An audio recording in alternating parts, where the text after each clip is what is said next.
দর্শক, Argentina Austria match দেখতে জড়ো হয়েছেন আর্জেন্টাইন ফ্যানরা। এই বিষয়ে আরও বিস্তারিত জানতে ঢাকা বিশ্ববিদ্যালয়ের টিএসসি মহসিন হল এবং রাজশাহী থেকে যুক্ত হয়েছেন আমাদের সহকর্মীরা। শুরুতেই যেতে চাই মহসিন হলে, সহকর্মী মাহবুব রিমন রয়েছেন সেখানে।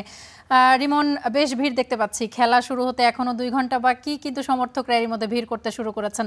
সব মিলিয়ে এই মুহূর্তে সমর্থকদের উত্তেজনা জানতে চাই, এবং যারা বিপক্ষের দলের সমর্থক রয়েছেন তারা আসলে কি প্রকাশ করছেন উচ্ছ্বাস জানাবেন। নিশ্চয়ই আসলে অপেক্ষার যেই প্রহর, সেই অপেক্ষার প্রহর এখনও কিন্তু 2 ঘন্টা বাকি রয়েছে। বিশেষ করে আলজেরিয়ার বিপক্ষে ম্যাচে মেসির মতো দাপুটে পারফরমেন্সের পরে, হ্যাটট্রিকের পরে সমর্থকরা কিন্তু একটু আগে ভাগেই চলে এসেছেন। বলছিলেন আপনি ঘন্টা 2-এর মতো সময় বাকি আছে। তবে মহসিন হলের এই মাঠ কিন্তু আস্তে আস্তে ভরে উঠছে। ইতিমধ্যে কিন্তু হাজারখানেক দর্শক চলে এসেছে এবং জানেন যে বাংলাদেশে সামাজিক যোগাযোগ মাধ্যমের কল্যাণে বাংলাদেশের সমর্থকদের এই উন্মাদনার খবর কিন্তু একেবারে আর্জেন্টিনায় পৌঁছে গেছে, এবং যে কারণেই লিওনেল মেসির বন্ধু রুলো তিনি কিন্তু এই ম্যাচটা কভার করতে এখানে চলে এসেছেন তার গোটা টিম নিয়ে। একই সঙ্গে সিসা, অর্থাৎ বাংলাদেশের যে আর্জেন্টিনার রাষ্ট্রদূত, যিনি কিনা সেই কাতার বিশ্বকাপের পরে বাংলাদেশের দীর্ঘ একটা সময় যে আর্জেন্টিনার দূতাবাস বন্ধ ছিল, সেই দূতাবাসের রাষ্ট্রদূত হয়ে আবারও তিনি এসেছেন। এবং তিনি আসার পরে তিনিও কিন্তু আজকের এখানে আসবেন। এখানে আমরা দেখছি যে দর্শকরা কিন্তু ধীরে ধীরে জড়ো হয়ে উঠছেন, এবং তারা বলছেন যে যেহেতু প্রতিপক্ষ অস্ট্রিয়া এবং ইউরোপের দল, যদিও দু দলের মধ্যে র্যাঙ্কিংয়ের বিস্তর ফারাক রয়েছে, 20 ফারাক রয়েছে, অস্ট্রিয়া রয়েছে 21 নম্বরে, অন্যদিকে আর্জেন্টিনা তো আসলে টপ, এবং তারা ডিফেন্ডিং চ্যাম্পিয়নও।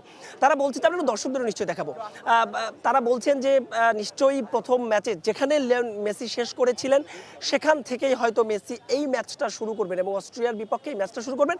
বলছিলাম শুধুমাত্র মহসিন হল নয়, ঢাকা বিশ্ববিদ্যালয়ের কিন্তু 5টা স্পটে বড় পর্দায় খেলা দেখানোর ব্যবস্থা করা হয়েছে, এবং প্রতিটা স্পটেই যেন তিল ঠাইয়া নাহিদ। আমরা একটু দেখাতে চাই সেই চিত্রটা, এবং দর্শকরা আসছেন। আবারও বলছি যে এখনও কিন্তু ঘন্টা 2 প্রায় 1 ঘন্টা 50 মিনিটের মতো সময় বাকি রয়েছে। তবে সবার আগের সেরা সিটটা তারা দখলের জন্য এখানে চলে এসেছেন, এবং তারা বলছেন যে নিশ্চয়ই আর্জেন্টিনা এই ম্যাচটাও আসলে দারুণভাবে তারা করবে, এবং সাথে সাথে যে রাউন্ড অফ 32 অর্থাৎ নকআউট, সেই নকআউটও নিশ্চিত করবে। এখনও সময় বাকি রয়েছে, তবে উন্মাদনা কিন্তু শেষ হচ্ছে না। আপাতত মহসিন হল থেকে এই ছিল আমার কাছে সবশেষ আপডেট দর্শক উন্মাদনা। রিমন, অসংখ্য ধন্যবাদ আপনাকে। এবারে যুক্ত হতে চাই টিএসসি থেকে আমাদের সহকর্মী মামুনুর রশিদ আমাদের সঙ্গে যুক্ত রয়েছেন।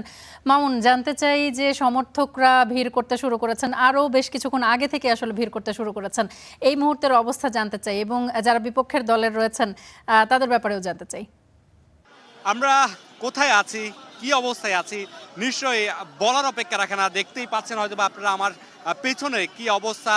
আকাশি সাদা যে জার্সিটা, সেই কালারটাতে আসলে টিএসসির যে প্রাঙ্গণটা আছে সেটা কিন্তু ভরে উঠেছে। ম্যাচ শুরুতে এখন প্রায় 2 ঘন্টা সময় বাকি আছে, প্রায় 2 ঘন্টা সময় বাকি আছে। তার আগেই টিএসসি একেবারে আর্জেন্টিনার সমর্থকদের দখলে।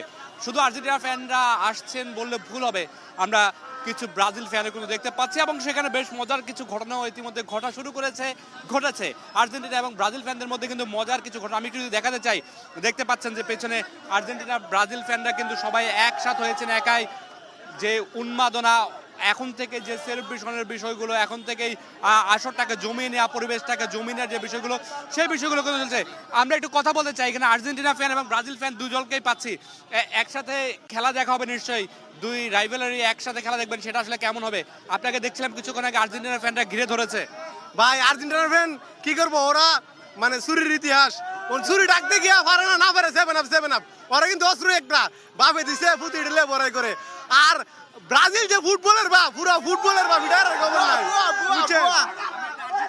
শুনতে চাই কি বলছে আপনাদেরকে নিয়ে, কি ওরা সারা জীবনে চাপা মারে, ঠিক আছে, ওরা জীবনে আর কাপ দেখতে পারবো না, ঠিক আছে। আচ্ছা বলি, উনারা কি হাত দিয়ে গোল দিয়ে বিশ্বকাপ নিছে না, চুরি করে ব্ল্যাকমেল করে বিশ্বকাপ নিছে না জিঙ্গেন? তোমরা তো তিনটা কোন বিশ্বকাপ না, বিশ্বকাপের মুসলমানের পরে বিশ্বকাপ দেখছো, মুসলমানের পরে বিশ্বকাপ দেখছো।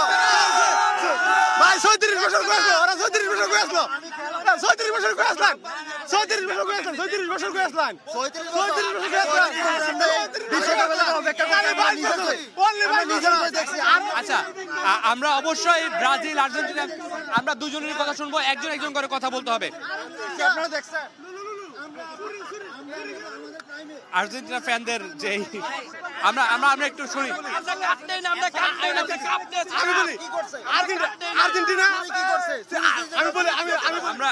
আমরা আসলে দেখছিলাম যে আর্জেন্টিনা ব্রাজিল ফ্যানদের যে কথার লড়াই, সেটা কিন্তু জমে উঠেছে।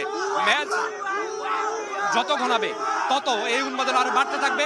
আমরা নিশ্চয়ই আরো বেশি উন্মাদনা দেখাতে পারবো। মামুন, অসংখ্য ধন্যবাদ আপনাকে আমাদের সঙ্গে যুক্ত হওয়ার জন্য। আপনার মাধ্যমে আমরা আসলে ব্রাজিল এবং আর্জেন্টিনার যে ফ্যান পক্ষ বিপক্ষের যে লড়াই সারা বছর ধরে চলে সেটি দেখতে পেলাম। অসংখ্য ধন্যবাদ।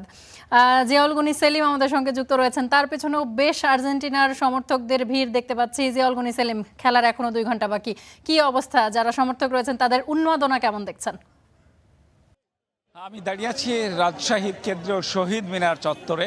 আর কিছুক্ষণ পর অর্থাৎ রাত 11টার দিকে আর্জেন্টিনা বনাম অস্ট্রিয়ার খেলা যে অনুষ্ঠিত হবে সেই খেলা দেখার অপেক্ষায় এখন থেকে আসলে দর্শক যারা আছেন, আর্জেন্টিনার বিশেষ করে ভক্ত যারা আছেন, তারা কিন্তু এরই মধ্যে বসে পড়েছেন। আমরা দেখছি শহীদ মিনারের যে বেদি, সেই বেদি ভর্তি হতে শুরু করেছে, অর্থাৎ এলাকার যে রাজশাহীর যে লোকজন আছে, ভক্তরা আছেন, তারা জড়ো হয়েছেন। আমরা একটু জানতে চাই আসলে খেলার তো এখনো দেরি আছে, এত তাড়াতাড়ি এত উত্তেজনা, এত জড়ো, এত হইচই আসলে কি কারণে? ধন্যবাদ আপনাকে। ফুটবল বাংলাদেশের মানুষের একটা উন্মাদনার জায়গা। সেই জায়গা থেকে আমাদের এই এলইডি স্ক্রিনে খেলাটা অনেক পরিষ্কার এবং সুন্দর দেখা যায়। তার জন্যই মানুষের মধ্যে এই প্রতিযোগিতা, যে আমরা একটা সুন্দর পরিবেশে, সুন্দরভাবে মনোরম পরিবেশে খেলা দেখব এবং আনন্দ উপভোগ করব। এই জন্যই মানুষের এই প্রতিযোগিতা। বিশেষ করে আর্জেন্টিনা খেলা দেখতে মানুষের যে উচ্ছ্বাস, যে আনন্দ, যে মেসির কাছে আসলে আপনার প্রত্যাশা, কারণ মেসি এখন অপ্রতিদ্বন্দ্বী হয়ে উঠছে, আসলে এই ম্যাচে কি করবে? অবশ্যই আমাদের মেসি আজকেও অনেক ভালো সুন্দর খেলা দিবে। আমরা ভাবতেছি হয়তো মেসি আজকেও 3টা গোল দিতে পারে। আমরা এই অপেক্ষায় আছি। খেলা তো এখনো দেরি আছে, 1-1.5 ঘন্টা দেরি আছে, এরপরে আপনারা আগে আসছেন। আজকে আমরা হ্যাটট্রিক এক্সপেক্ট করছি।